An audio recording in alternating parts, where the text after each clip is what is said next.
terkait rencana ataupun keputusan mengenai kenaikan gaji TNI, Polri, dan para perangkat negara lainnya masih menjadi tanda tanya. Padahal kenaikan gaji yang dimaksud perlu untuk menjaga daya beli dan meningkatkan kesejahteraan para abdi negara. Jangan pula dilupakan mereka yang bertugas sebagai garda terdepan NKRI di wilayah-wilayah 3T, daerah terluar, terdepan, tertinggal. Oleh karena itulah kenaikan gaji ini perlu dikaji untuk kemudian segera dilaksanakan. Pemerintah dapat memberikan perhatian terhadap upaya sertifikasi halal untuk menciptakan ekosistem ekonomi yang eksklusif sekaligus memberikan kepastian hukum bagi pelaku usaha.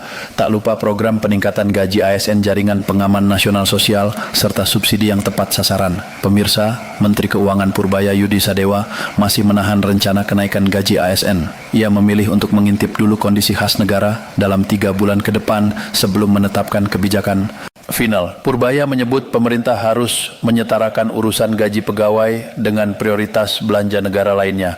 Alasan inilah yang membuatnya enggan terburu-buru mengambil keputusan. Saat ini sang bendahara negara masih mencermati dinamika ekonomi nasional serta realisasi penerima negara. Ia ingin memastikan fondasi keuangan benar-benar kuat sebelum mengeksekusi kebijakan terbaru ini. Wacana kenaikan gaji pegawai negeri sendiri mencuat usai Purbaya bertemu dengan Menteri Pan-RB Rini Widiantini pada Senin lalu. Pertemuan ini langsung memicu spekulasi bahwa pemerintah akan menaikkan gaji ASN pada 2026 seperti apa yang terbaik ya. Tapi yang sekarang langkahnya hanya itu, beak ekspor aja Pak. Kemarin kan Bapak ketemu sama Bu ini sama Bu Merpan. Iya, Merpat MB. Apakah ada bahas terkait tentang gajian juga Pak? Apa gaji tunggal atau gaji usaha lagi? Karena kemarin kita tungguin enggak ada. Iya, dia ngomong apa dia kan turun si Basem pasang lewat kok. Jadi dia bisa nanya mobil ini lewat Basem. Wah, Anda bisa tanya dia kalau gitu. Kita diskusikan gini sama aja dengan yang lain. Kita akan lihat kondisi keuangan kita seperti apa. Ini kan seperti saya bilang sebelumnya, harusnya kalau enggak itu, saya harusnya kalau semuanya sinkron dari awal sekarang, saya sudah bisa lihat arah kemana tuh, ini income kita. Tapi saya masih tunggu satu riwalan lagi untuk melihat gimana sih sebetulnya area ekonomi kita dengan sinkron kebijakan yang lebih sinkron dibanding sebelumnya. Habis itu mungkin triwulan kedua ke sana, baru kita bisa diskusikan masalah-masalah yang berdampak kepada kena belanja pemerintah.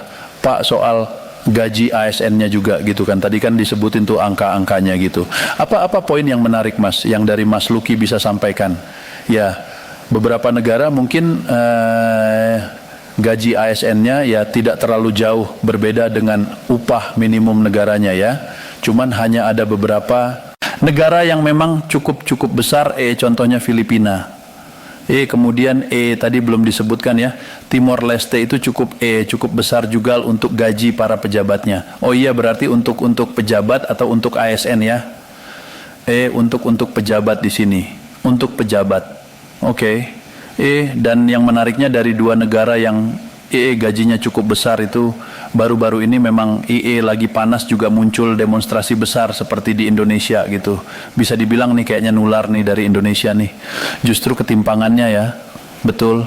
Misalkan katakanlah di Timor Leste yang panas ya, ini terkait dengan gaya hidup pejabatnya, gaji besar pejabatnya, apalagi baru-baru ini di-trigger juga dengan rencana mobil dinas baru untuk anggota DPR-nya.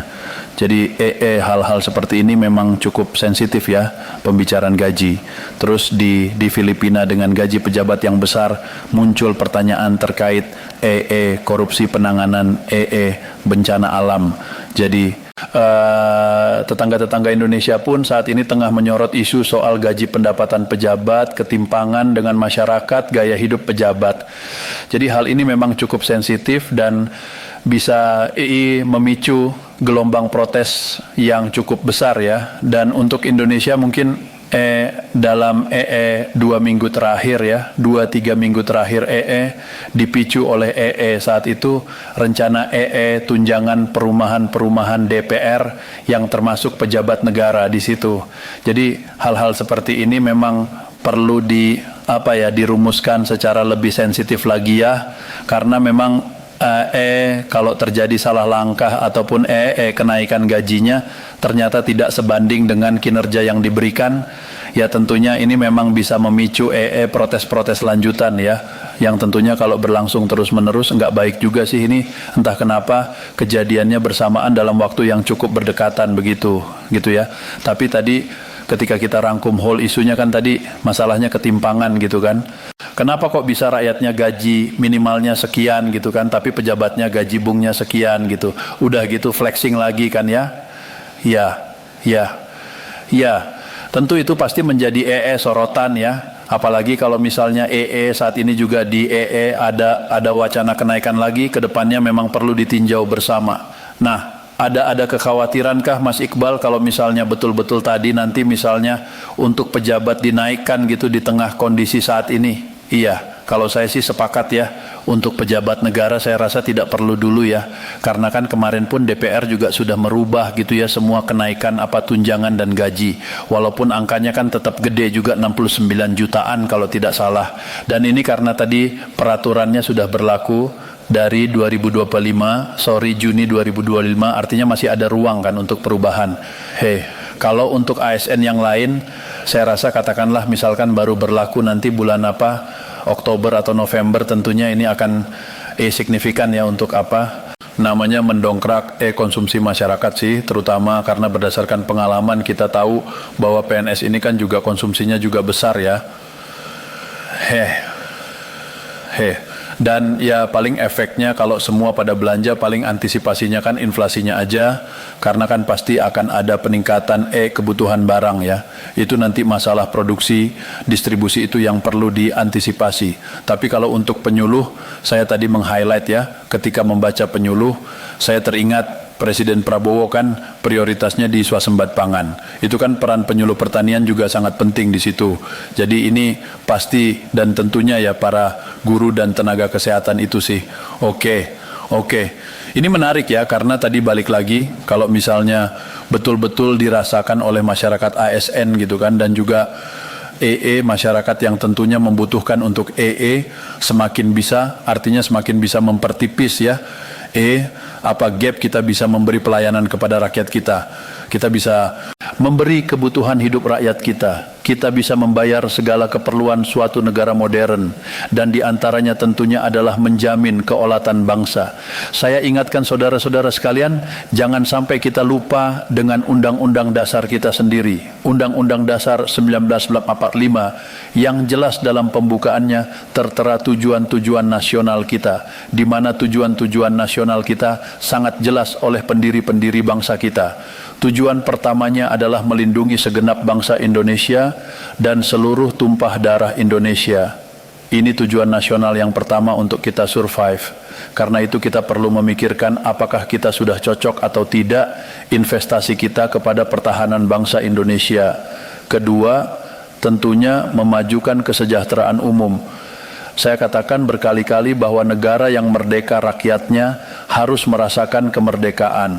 Janganlah kita bangga menjadi anggota G20 kalau rakyat kita masih banyak yang miskin, masih banyak yang lapar.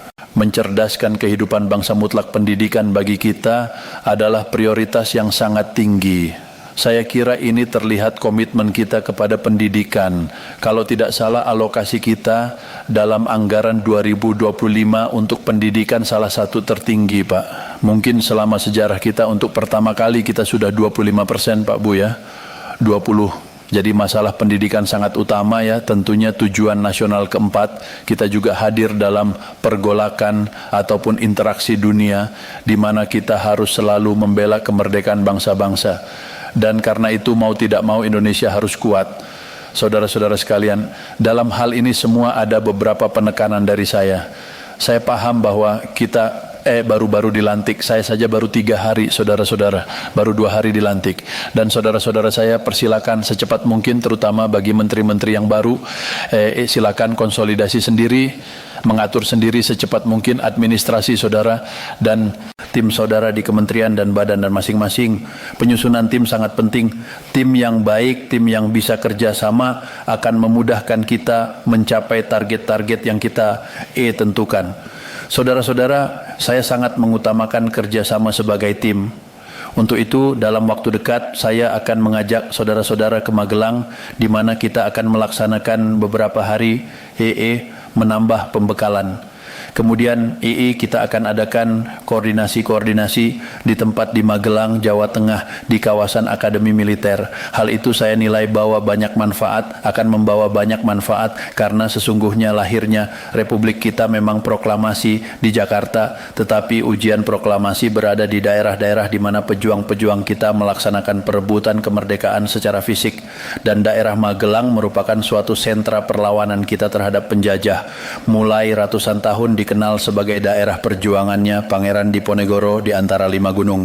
Itu saya kira cukup membawa suatu aura tradisi keberanian, tradisi heroisme, tradisi cinta tanah air. Saudara-saudara sekalian, jumlah anggota kabinet kita sebanyak 48 menteri. Juga ada badan-badan yang sangat strategis. Ini memang lebih banyak dari pemerintah-pemerintah sebelumnya. Jumlah ini saya sadari memang bisa dianggap tergolong besar, tapi memang bangsa kita bangsa yang besar. Kita tidak dapat pungkiri bahwa kita negara keempat terbesar di dunia dari jumlah penduduk. Dari luas wilayah, kita luasnya sama dengan Eropa Barat, di mana Eropa itu terdiri dari 27 negara. Kita satu negara. Mengelola Eropa itu membutuhkan 27 menteri keuangan, 27 menteri pertahanan, 27 menteri dalam negeri. Saudara-saudara, kita seluas Eropa. Saudara-saudara sekalian, kita juga memilih sistem politik demokratis. Kalau kita negara otoriter, mungkin kita cukup menjalankan semua dengan jumlah penduduk yang sedikit. Jadi saudara-saudara, ini tidak masalah. Yang penting kita bekerja dengan efisien. Yang penting kita tidak bekerja dengan seenaknya. Saya minta Menteri Keuangan, saya minta semua Menko, saya minta semua menteri telusuri lagi alokasi APBN, pelajari lagi DIPA, pelajar lagi. Saya minta detail kegiatan-kegiatan yang terlalu seremonial, terlalu banyak seminar, terlalu banyak sarasehan, terlalu banyak konferensi, terlalu banyak perjalanan luar negeri, mohon dikurangi. Kita harus memberi contoh. Fokus kita adalah pembangunan ekonomi, kesejahteraan rakyat ke dalam. Jangan mengada-ada studi banding belajar pramuka ke negara lain. Ya, saya minta efisien. Saudara-saudara, kalau saudara perhatikan dalam pemerintahan yang saya bentuk, saya perkuat kepala staf kepresidenan, saya perkuat itu. Saya ada tambah lagi Badan Pengendalian Pembangunan dan Investigasi Khusus. Tugas mereka adalah memonitor semua program, semua proyek yang kita akan lancarkan. Saya juga membentuk suatu badan baru, Badan Percepatan Pengentasan Kemiskinan. Badan ini akan mempelajari, akan mengikuti semua program-program perlindungan sosial, semua program-program bantuan ke bagian golongan rakyat yang masih perlu bantuan intervensi. Bukan saya ingin mencampuri pekerjaannya kementerian-kementerian, tidak. Tapi saya ingin membantu. Di mana ada bottleneck, di mana ada kesulitan, segera kita atasi.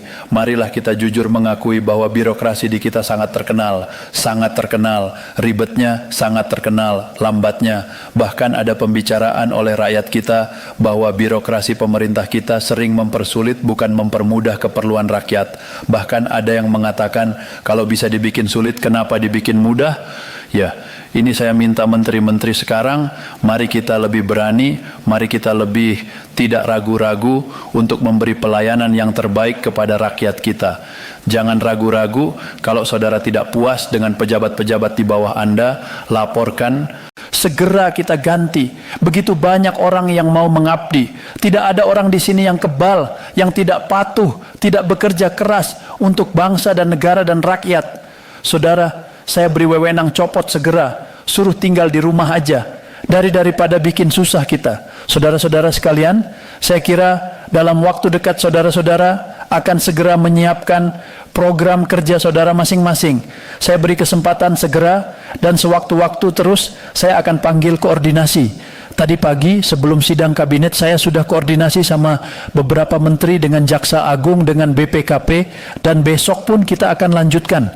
Ada berapa pengarahan dari saya, Menteri Bappenas. Pastikan semua program dan kegiatan di semua kementerian lembaga mempunyai kontribusi yang signifikan, terukur, dan saling bersinergi. Pelajari kembali semua proyek. Jangan ada proyek yang mercusuar. Semua ditujukan kepada yang saya sampaikan pada pidato saya di depan Majelis Permusatan Rakyat pada hari pelantikan saya. Kita harus swasembada pangan, itu prioritas dasar karena situasi global. Perang besar bisa pecah setiap saat. Kita harus jamin kemampuan kita memberi makan rakyat kita sendiri. Sebab sebada energi mutlak. Kita bersyukur kita punya sumber alam yang sangat besar. Kita sekarang tidak boleh ragu-ragu memanfaatkannya sebaik-baiknya. Hilirisasi kunci daripada kemakmuran. Karena itu saya minta menteri-menteri terkait, Menteri Investasi Hilirisasi, Menteri Bappenas, Menteri ISDM dengan beberapa menteri lain, dibantu oleh tentu Menko Perekonomian dan Ketua Dewan Ekonomi Nasional. Saya minta segera inventarisir proyek-proyek penting dalam program hilirisasi kita. 26 komoditas proyek-proyek yang vital dalam 206 komoditas tersebut yang harus dihilirisasi segera dirumuskan, bikin daftar dan EE kita segera untuk mencari EE dana sehingga kita bisa mulai kriterisasi dan waktu yang sesingkat-singkatnya. Kemudian program makan bergizi.